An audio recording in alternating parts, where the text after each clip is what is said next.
ಈಗ ನೋಡಿ, ಒಂದು ಉದಾಹರಣೆ ಹೇಳ್ತೀನಿ. ಈಗ ಮಕ್ಕಳೆಲ್ಲ ಎಕ್ಸಾಮ್ ಬರೆಯಕ್ ಹೋಗ್ತಿರ್ತಾರೆ, ಕಷ್ಟಪಟ್ಟು ತಿಂಗಳಾನ್ಗಟ್ಲೆ ಓದ್ಕೊಂಡಿರ್ತಾರೆ, ರಾತ್ರಿ ಎಲ್ಲ ಕಣ್ಣಿಗೆ ಎಣ್ಣೆ ಬಿಟ್ಕೊಂಡು ಪ್ರಯಾಸಪಟ್ಟು ಓದ್ಕೊಂಡಿರ್ತಾರೆ. ಓದ್ಕೊಂಡು ಹೋಗಿರ್ತೀನಿ, ಎಕ್ಸಾಮ್ ಬರೆಯೋ ಟೈಮಲ್ಲಿ ಕ್ವಶನ್ ಪೇಪರ್ ಲೀಕ್ ಆಗೋಯ್ತು ಅಂತ ತಿಳ್ಕೊಳ್ಳಿ.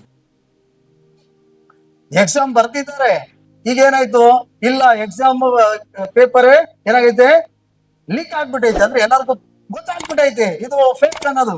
ಅವಾಗ ಏನಂತಾರೆ ಅಧಿಕಾರಿ, ಏನಂತಾನೆ, ದೊಡ್ಡ ಜಗಳ, ಟಿವಿ ನ್ಯೂಸ್ ಗಳೆಲ್ಲ ಬಂದಾಗ ಅಂತಾನೆ ಎಲ್ಲ ಮೀಟಿಂಗ್ ಮಾಡಿ, ಆಯ್ತಪ್ಪ ಈಗ ಇನ್ನೊಂದ್ಸಾರಿ ಫಸ್ಟ್ ಎಕ್ಸಾಮ್ ಬರ್ಸ್ತೀನಿ ಅಂತ ಹೇಳ್ತಾನೆ. ಆಗ್ಲೇ ನೋಡಲಿ ಬಾಯ್ ಬಿಡ್ತಾವ ಮಕ್ಕಳು ಪಾಪ. ಅವ್ರಿಗೆ ಗೊತ್ತೈತಿ ಎಷ್ಟು ತರಬೇತಿ ತಗೋಬೇಕು. ಇನ್ನೊಂದ್ಸಾರಿ ಆಯ್ತು, ಇನ್ನೊಂದ್ಸಾರಿ ನೀವು ಬರೀರಿ ಅಂತ ಹೇಳಿ ಅಧಿಕಾರಿ ಏನಾದ್ರು ಆದೇಶ ಕೊಟ್ರೆ ಸಂತೋಷ ಆಗ್ತದ? ತಿರುಗಾ ಆ ಪ್ರಶ್ನೆಗಳು ಬರೀಬೇಕಂದ್ರೆ ಇನ್ನೂ ಎಷ್ಟೊತ್ತು ಕುತ್ಕೊಂಡು ಓದ್ಬೇಕು. ಇವ್ರು ಒಂದು ನಿರ್ಧಾರ, ತಪ್ಪು ನಿರ್ಧಾರ ಏನಾಯ್ತು, ಮಕ್ಕಳ ಜೀವಿತವನ್ನೇ ಉಲ್ಟಾ ಪಲ್ಟಾ ಆಗೋಯ್ತು. ಅರ್ಥ ಆಯ್ತಾ? ಅದಕ್ಕೆ ಅಧಿಕಾರಿಗಳಿಗಾಗಿ ಪ್ರಾರ್ಥಿಸಿ. ಆದ್ರಿಂದ ನಾವು ಅರಸುಗಳಿಗಾಗಿ, ಅಧಿಕಾರಿಗಳಿಗಾಗಿ, ಅರಸರಿಗಾಗಿ ಪ್ರಾರ್ಥನೆ ಮಾಡೋದ್ರಿಂದ ದೇವರು ಈತನ ಮೇಲೆ ಆಳ್ವಿಕೆ ಮಾಡುವಾಗ ಆತನ ಹಿಂದೆ ಇರುವಂತಹ ಹಣವಂತನು ಈತನನ್ನು ವಂಚಿಸುವುದಾಗ್ಲಿ, ಹಣ ತೋರಿಸೋದಾಗ್ಲಿ, ಜನರ ಮೇಲೆ ತಪ್ಪಾದ ನಿರ್ಣಯಗಳು ತೆಗೆದುಕೊಳ್ಬೇಕು, ಅವ್ರ ಜೀವಿತಗಳು, ಅವ್ರ ಕುಟುಂಬಗಳು ಬಾಧಿಸಲ್ಪಡ್ಬೇಕು ಅನ್ನೋಂಥ ತೀರ್ಮಾನಗಳು ತೆಗೆದುಕೊಳ್ಳುವಾಗ ಆಗ ದೇವರು ಹೃದಯದೊಳಗೆ ಕಾರ್ಯ ಮಾಡ್ತಾರೆ. ನಿನ್ನ ಪ್ರಾರ್ಥನೆ ಅಧಿಕಾರಿಗಳ ಮೇಲೆ, ಅರಸುಗಳ ಮೇಲೆ ಆಳ್ವಿಕೆ ಮಾಡ್ತದೆ.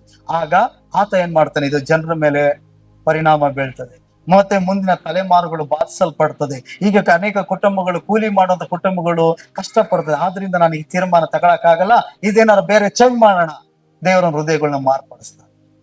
ಅರ್ಥ ಆಯ್ತಾ? ಮೂರನೇದಾಗಿ, ಕಾಣುವಂತ ಒಂದು ಮುಖ ಆದ್ರೆ ಕಾಣದೇ ಇರುವಂತದ್ದು ಎರಡನೇ ಮುಖ ಕಾರ್ಪೊರೇಟ್ ಕಂಪ್ನಿಗಳು ಅಂತ ಹೇಳಿದೆ. ಇದ್ರ ಹಿಂದೆ ಇನ್ನೊಂದು ಮುಖವಿದೆ. ಆ ಮುಖ ಯಾವುದಂದ್ರೆ ನಮ್ಮ ವಿರೋಧಿಯಾಗಿರುವ ಸೈತಾನ.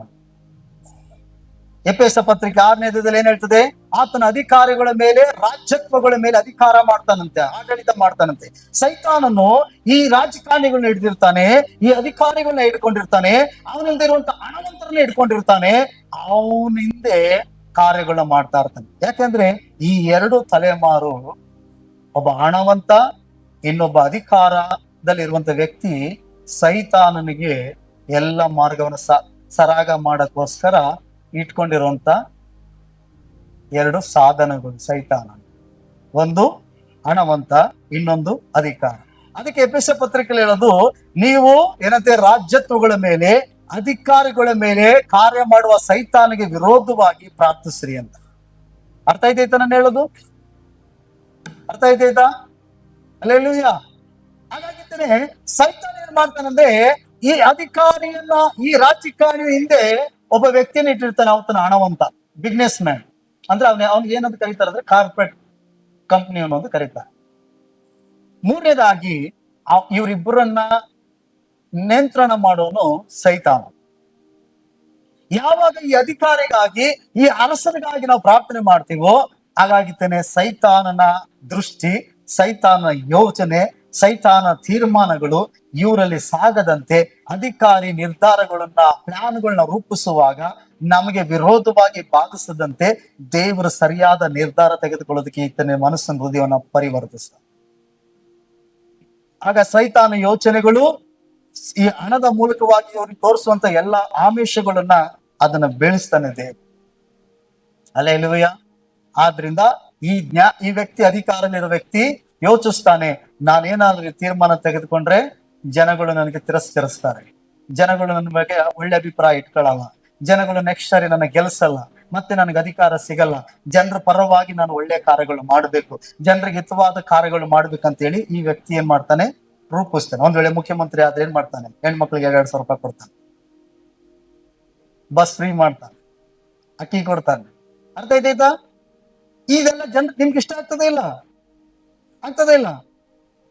ಹಾಗಾಗಿ ಈ ಕಾರ್ಯ ಹಿಂದ್ಗಡೆ ನಮ್ಗೆ ಇಷ್ಟ ಆಗಲ್ಲ. ಯಾಕೆ ಹೇಳಿ? ಅವನ್ ದೊಡ್ಡ ದೊಡ್ಡ ಅಂಗಡಿಗಳು ತಗೊಂಡಿರ್ತಾನೆ, ದೊಡ್ಡ ದೊಡ್ಡ ಶಾಪ್ಗಳನ್ನ ಓಪನ್ ಮಾಡ್ಕೊಂಡಿರ್ತಾನೆ, ಕಿರಣಿ ಶಾಪ್ಗಳು ಇರ್ತದೆ, ಮಾರ್ಟ್ ಅಂತ ಇರ್ತದೆ, ಸೂಪರ್ ಮಾರ್ಟ್ ಅಂತ ಮಾರ್ಕೆಟ್ ಅಂತ ಇರ್ತದೆ,